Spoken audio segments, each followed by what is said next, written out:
Welcome to TildeVision Ideas. TildeVision Ideas is a program that explores ideas and concepts in the following areas: psychology, parapsychology, consciousness, ESP, dreams, spirituality, healing, and creativity. I want to welcome Amy Torres. Amy Torres is a psychotherapist, and she works downtown Manhattan near NYU, and she has her private practice. And now she is both teaching a course in miracles as well as using it as a framework for the background in her psychotherapy practice. Amy, welcome. Thank you. Hello. Hi.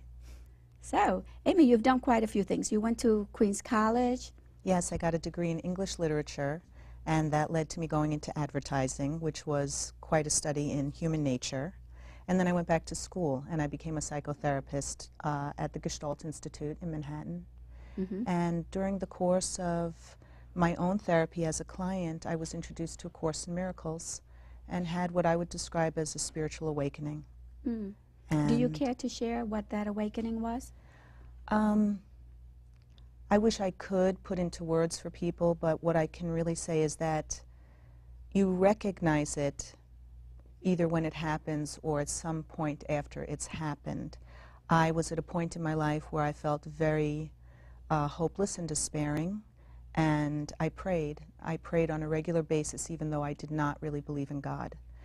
They say there are no atheists in foxholes, and that's how I felt.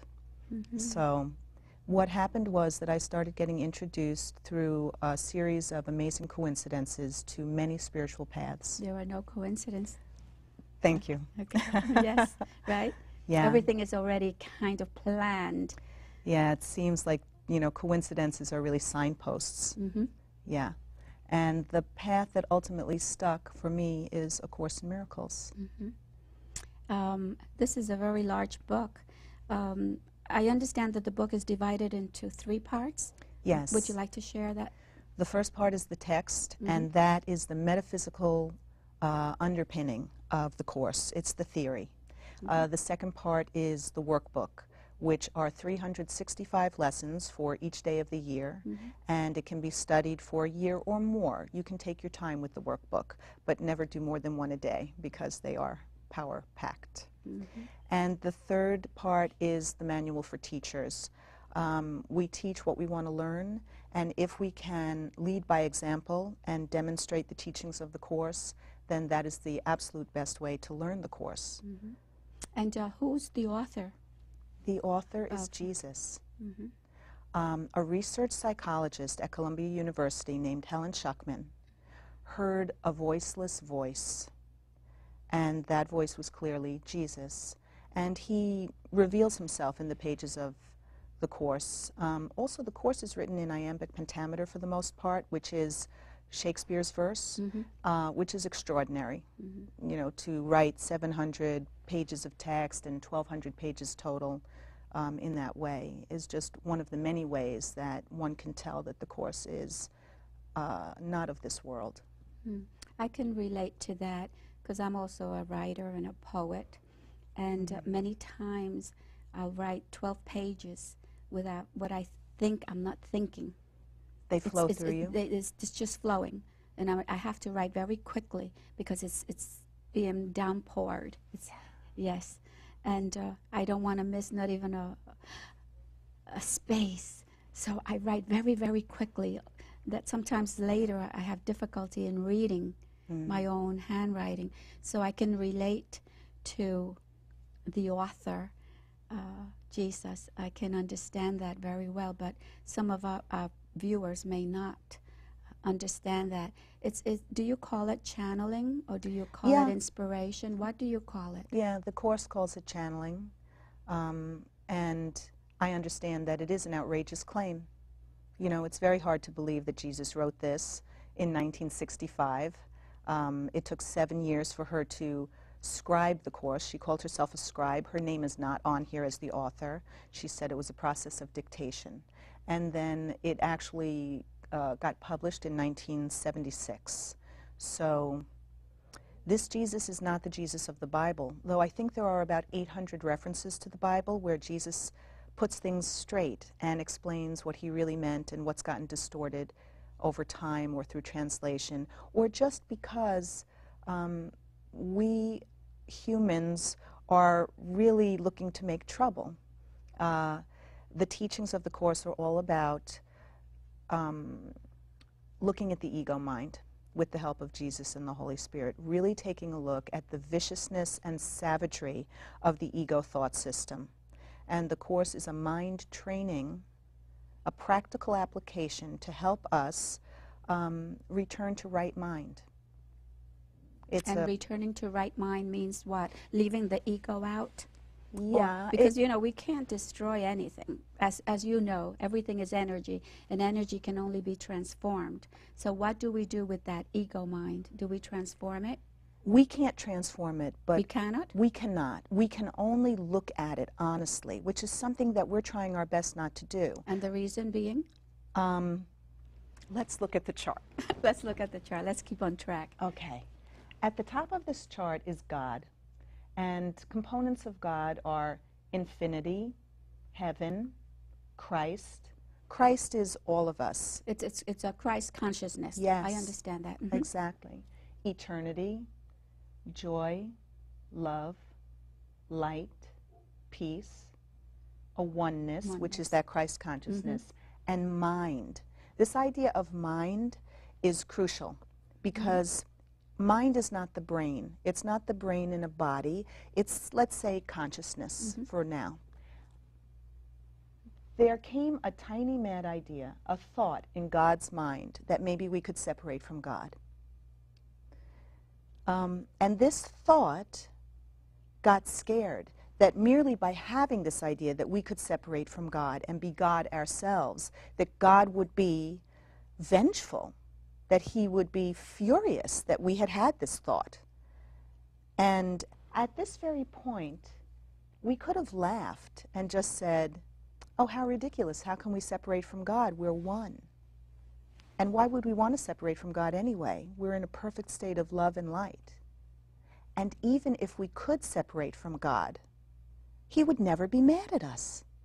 That's not how God is.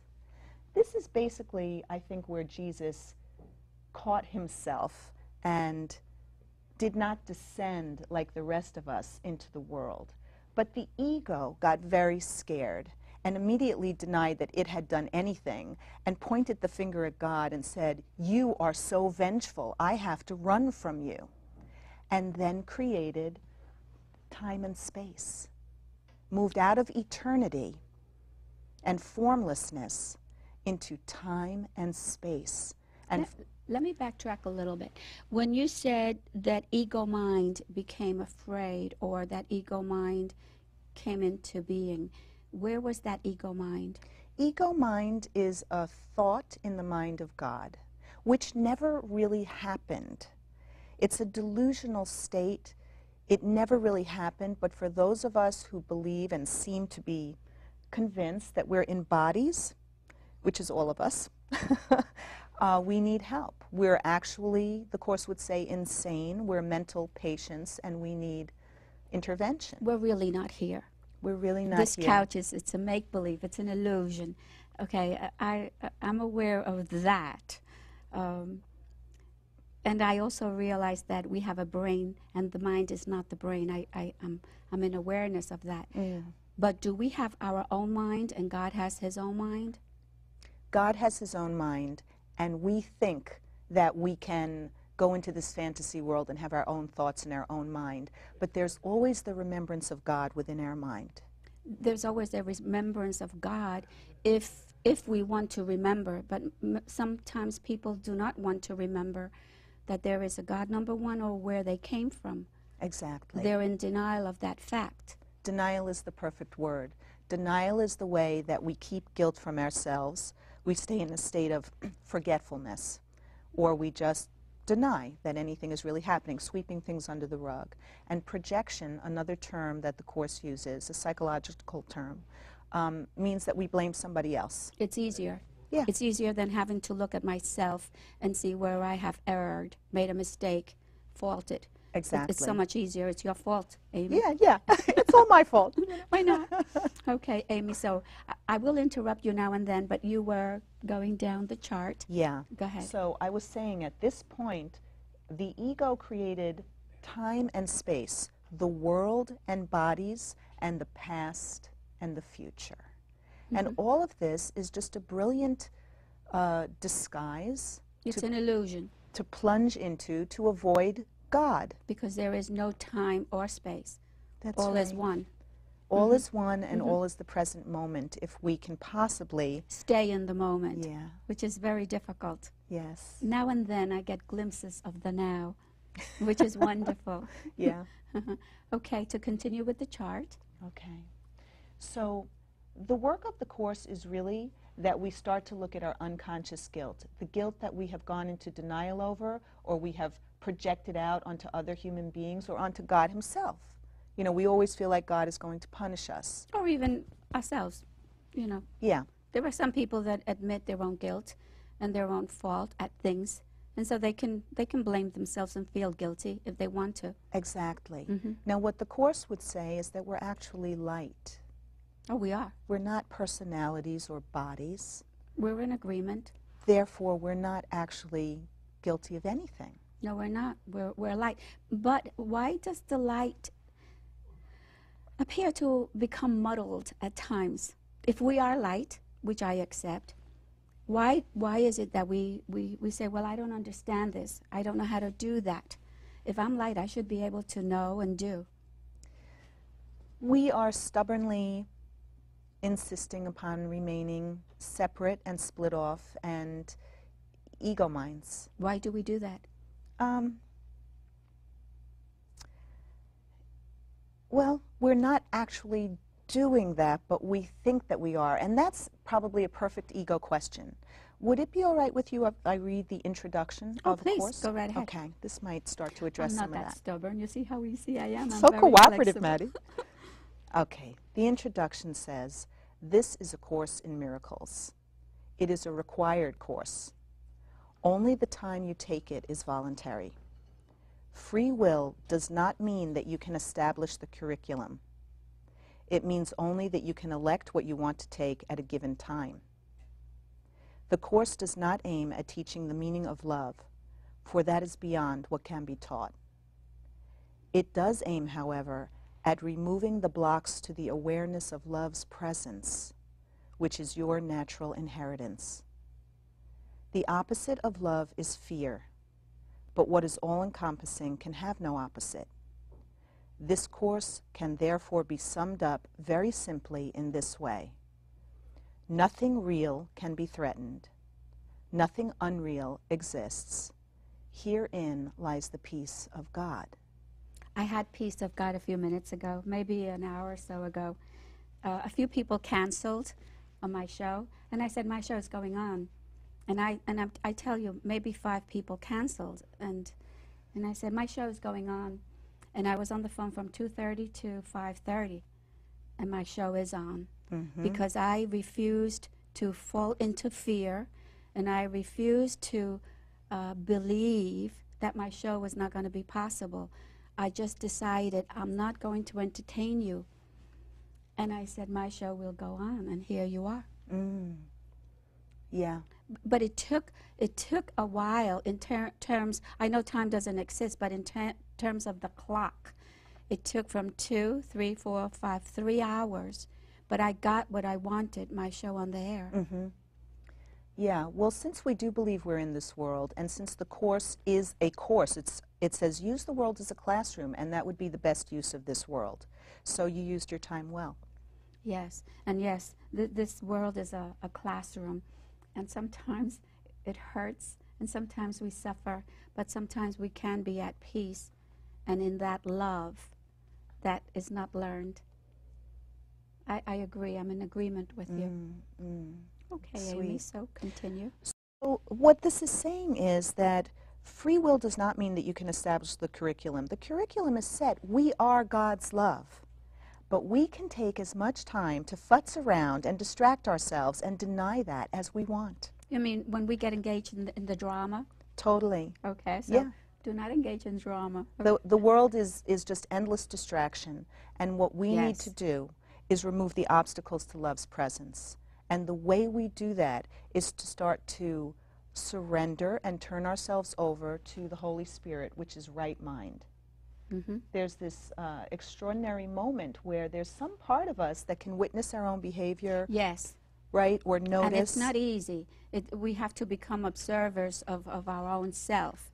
And that's not too easy because we're so engaged out there in that world that you speak of. Exactly. But then now and then we're aware that I can do this, I can make the right decisions.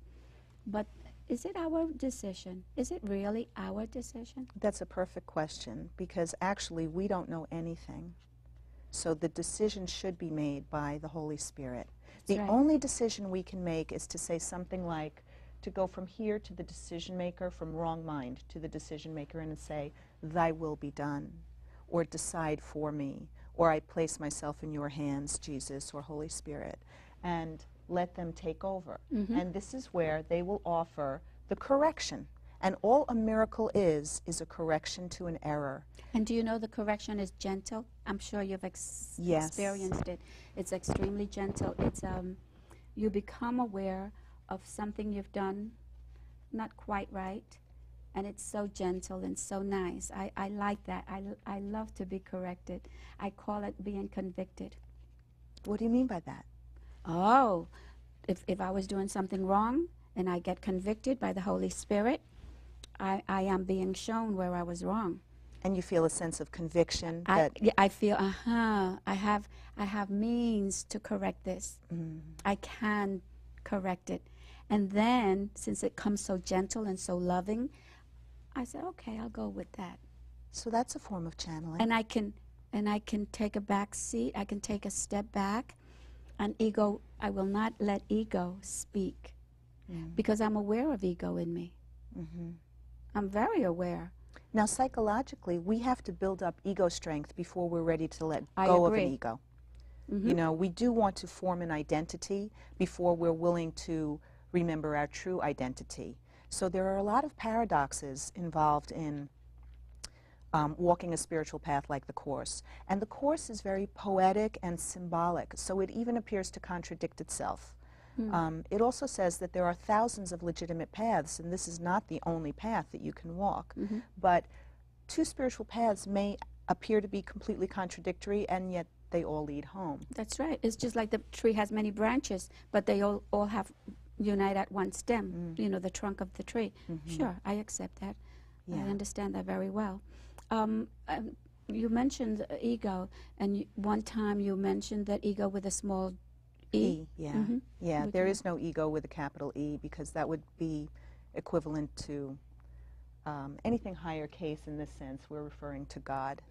And the ego is tricky because we all think that we're separate people, and it's very obvious to so many of us that we have been victimized and that there are persecutors. So if you say to somebody, God is going to accept Hitler as well as Mother Teresa, you know, this offends people. It's very hard to understand how could that be so. Well, they're children of God. They're part of His creation. So of course God would accept them. And what the Course would say is that nothing has actually happened here.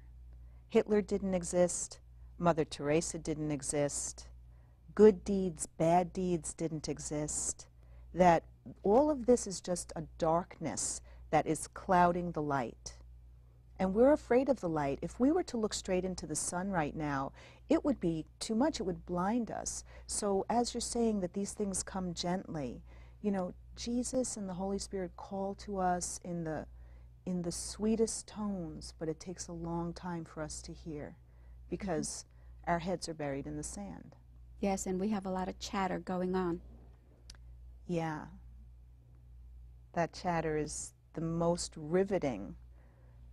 So if Hitler did not exist and Mother Teresa did not exist and you and I do not exist, but love and light do exist. So what I should attempt to do is to discover the love and the light within you and within myself. The Course would say the opposite. It would say that God will do that naturally for us because that love and light is eternally right here. The way to get there is to look at the ego. And also to be a normal person. I mean, if you know somebody who was a Holocaust survivor, you're going to extend compassion to that person. You're not going to say to them, oh, the Holocaust didn't really happen. That would not be kind. So, you know, it's not to pontificate or philosophize. We definitely need to use our heart. And yet at the same time, if we start to see, I think I have to defend myself in this situation, it seems to me like this person is attacking me, and yet, what if I just say, Holy Spirit, make this a holy relationship, thy will be done. And let me see what happens, because let me take a leap of faith and find out if I'm really not in danger here. And the more I've tried that personally, the more I've found out that I'm not in danger. No, you're not in danger. The ego is in danger of being annihilated. Exactly, exactly. And yet, you know, feelings that I might be embarrassed in a situation or I might not seem in control could dominate. And I could decide, well, you know, I have to put a good face on this and I want to show up well. And for me to humble down and turn myself over and say, you know what, I'm going to place myself in Spirit's hands and see how that turns out. And to start to get the hang of that and to do that more and more regularly. And to laugh at myself when I don't do it, to not take myself so seriously. You mentioned a little while ago, Amy, that one of the reasons that we don't go into the light or walk towards the light or access the light or become the light is because of fear. I'm assuming that this fear is attached to the ego. Yes. Yeah, the Course says there are only two emotions, fear and love. Fear and love.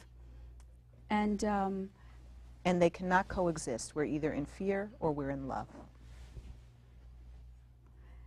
I don't, I'm so sorry. My beloved crew member, staff member is signaling to me. But I did hear you. When you said that there are only two emotions, that's a little difficult for me. Only because, like, as you know, I have a background in psychology, and we are taught that there are many emotions, to the point that they've done so many experiments and taken pictures, and even children are able to detect the facial expression on someone, and either they'll smile or they'll become concerned. But, and as you said, those two emotions, for whatever reason, it made me think very quickly of Freud. And Freud stipulates that there are two instincts, the death instinct, which he called thanatos, and the other one, which was the love instinct, which is eros. And eros gives you life and love and peace and whatever, and the other one gives you fear and ultimately death. I find that one a little difficult to understand.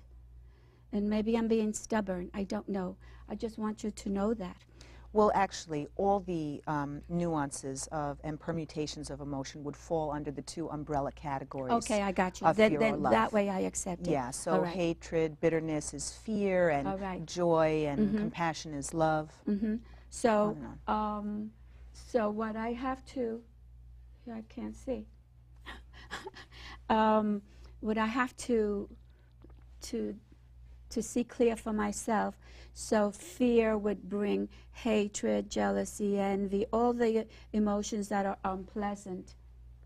Yes. Go ahead. Continue with the chart. Okay. You know, I want to say something about this chart. Please. It's courtesy of Ken Wapnick, who was involved in organizing the material of A Course, and he's the very first teacher of A Course in Miracles. So nobody really knows this material more thoroughly than Ken does.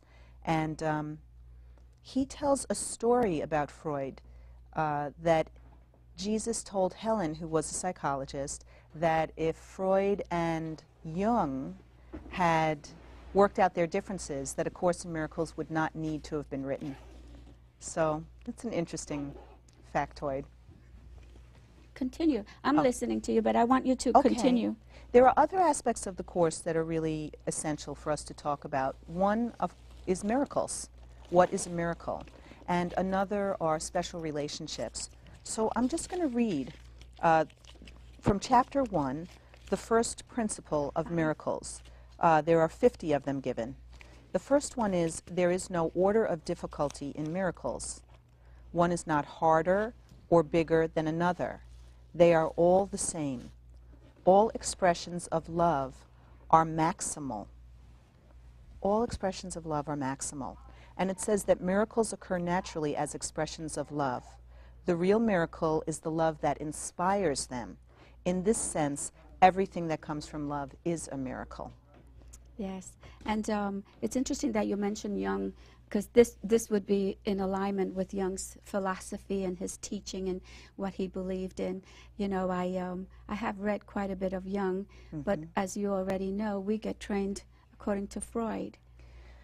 Yeah, and I Jung mean, was not recognized during his day, not really.